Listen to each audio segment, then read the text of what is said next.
प्रेमियों को मेरा प्यार भरा राधे राधे। इस वीडियो में हम चर्चा करेंगे एकादशी व्रत की, जो आषाढ़ मास के कृष्ण पक्ष की एकादशी। इसमें बहुत सुंदर महात्म की भी चर्चा, कहानी की भी चर्चा, जो कथा है उसकी चर्चा करेंगे। आप लोग मन लगाकर सुने। आप सभी प्रभु प्रेमियों को बताएं कि एकादशी व्रत बहुत महत्वपूर्ण है सभी वैष्णवों के लिए। जो एकादशी के दिन अन्न भक्षण करते हैं उन्हें उचित नहीं माना गया है हमारे शास्त्रों में। धर्मराज युधिष्ठिर ने जब भगवान श्री कृष्ण से पूछा, हे प्रभु, कृपा करके आप हमें बताएं कि आषाढ़ मास की कृष्ण पक्ष की एकादशी का नाम क्या है, इसके व्रत करने से क्या महात्मा है, क्या फल मिलता है, कृपा करके बताइए। तो भगवान श्री कृष्ण कहते हैं, इस आषाढ़ मास की कृष्ण पक्ष की एकादशी को योगिनी एकादशी कहते हैं। इस व्रत से समस्त पापों का नाश होता है। जो कथा है वो मैं तुम्हें सुनाता हूं, ध्यान से सुनो। भगवान श्री कृष्ण ने कहा, अलकापुरी के राजा कुबेर, जो कि भगवान शिव के परम भक्त हैं, नित्य भगवान के पूजन में लगे रहते हैं। शिव ही उनके प्राण हैं, उनकी पूजा करते थे। उनकी पूजा के लिए एक हिम नाम का माली मानसरोवर से पुष्प चुन के लाता था और वो पुष्प लाके कुबेर को देता था। कुबेर उन पुष्पों को भगवान भोलेनाथ पे चढ़ाते थे। उस हिम नाम के माली की एक पत्नी थी, बहुत सुंदर थी, और वो हिम नाम का माली जो है वो बहुत ही कामी था, अपनी पत्नी में आसक्त रहने वाला था। एक दिन भगवान शिव की पूजा में पुष्प विलंब से पहुंचने पर, क्योंकि वो अपनी पत्नी के साथ रमण करने लगा, उनसे हास्य विनोद करने लगा, इस चक्कर में वो पूजा के पुष्प तो ले आया था मानसरोवर से, लेकिन पहुंचाए नहीं थे।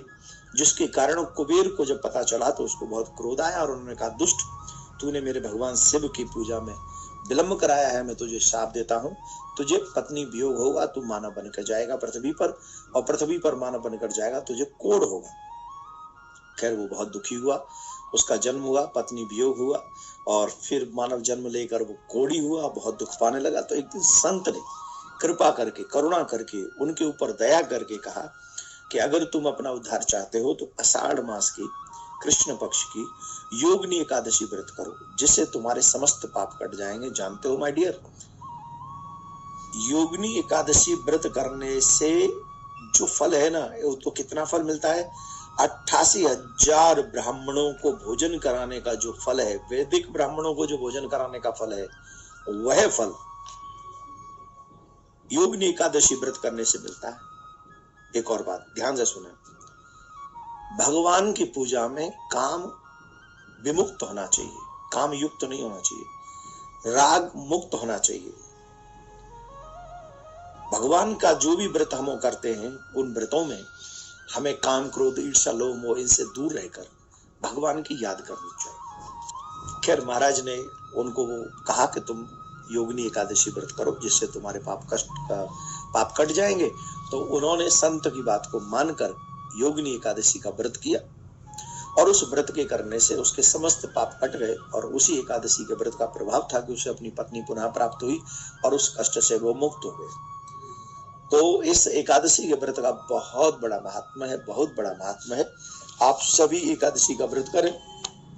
एकादशी का व्रत 22 तारीख को करेंगे।